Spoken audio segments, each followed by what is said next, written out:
fils a fait une intoxication au plomb cette année et ça a complètement changé ma vision de la nourriture. Aux USA, quand l'enfant a 1 an, ils font un petit test sanguin pour voir quel est le taux de plomb dans le sang. Mon fils qui a 1 an avait un taux de 14 alors que 5 c'est le maximum acceptable. Donc tout de suite on a eu un coup de fil de l'infirmière de la ville qui est spécialiste du plomb. Parce que oui, dans ma ville, il y a un gros problème de plomb au niveau de l'eau. Elle est venue à la maison et elle m'a expliqué 2 choses pour que les métaux lourds, donc le plomb, ne soient plus dans le corps de mon fils. C'est ça qui a complètement changé ma vision de la vie. La chose forcément, c'est enlever les sources de plomb. Qu'est-ce qui fait qu'il en a dans le corps? Donc moi, je fais allaitement mix. J'ai découvert que la marque bio que j'utilisais, en fait, avait été accusée parce qu'elle avait trop de plomb à l'intérieur. Il y a une chose, on a eu quelqu'un qui est venu à la maison pour tester la maison, voir s'il n'y avait pas du plomb dans la peinture. Et ils en ont trouvé dans quelques petits endroits, donc il a fallu maintenant faire des travaux. Et c'est là que ça devient intéressant. L'ouvrier qui est spécialiste du plomb, il ne fait que ça comme travail. Il nous a dit que les gens qui avaient hyperactivité, etc., des troubles du style, souvent avaient des intoxications au plomb. Et que le plomb, en fait, il est toujours partout. Même dans les peintures qui sont vendues, ils en laissent quand même un peu. Et nouvelles peintures. Dans tes mugs, les choses que tu as pour cuire aussi qui sont en céramique. Et la deuxième info qui m'a juste... c'est quand je demandais à l'infirmière, ok, maintenant, c'est quoi le traitement? On l'amène à l'hôpital, est-ce qu'il prend un médicament? Comment est-ce qu'on fait pour que le plomb sorte de son corps? Voici ce qu'elle m'a donné. Un green smoothie.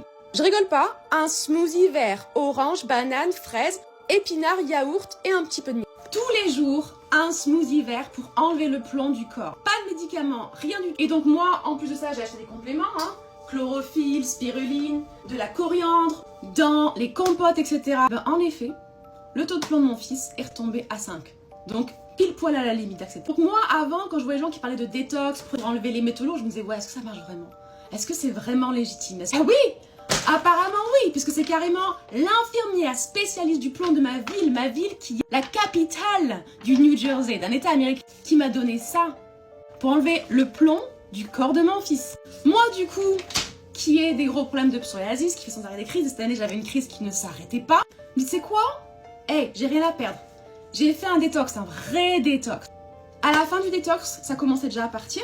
J'ai poussé le truc jusqu'à 2 mois et je n'ai quasiment plus rien. Il reste genre 1 ou 2 petits spots de psoriasis alors que j'avais le corps qui était couvert à la base. Donc je suis pas docteur, je suis pas scientifique, je peux pas expliquer comment ça marche ni pourquoi ça marche, mais je sais qu'en tout cas, pour nous ça a marché et je suis choquée en fait. Je suis choquée des années que je vais chez le médecin, chez le dermato, pour des problèmes de psoriasis et tout ce qu'on me file c'est des crèmes. Là on voulait me passer carrément une infusion tous les 2 mois et à aucun moment on m'a dit de peut-être changer mon alimentation, de peut-être manger plus ça, manger moins ça, à aucun moment. Donc moi j'avais toujours l'impression que peut-être c'était pas forcément vrai quand les gens parlaient de détox, etc. Alors je suis sûre qu'un commentaire va me dire non mais c'est de la merde, tu racontes n'importe quoi. Peut-être, je sais pas. C'est peut-être de la merde ce que je dis, mais en attendant, pour moi, ça a marché. Donc je continuerai à le faire. Et je vous le dis, parce que peut-être que ça pourra vous servir à vous aussi. Et dans tous les cas, franchement, manger plus de légumes, ça pourra pas vous faire de mal.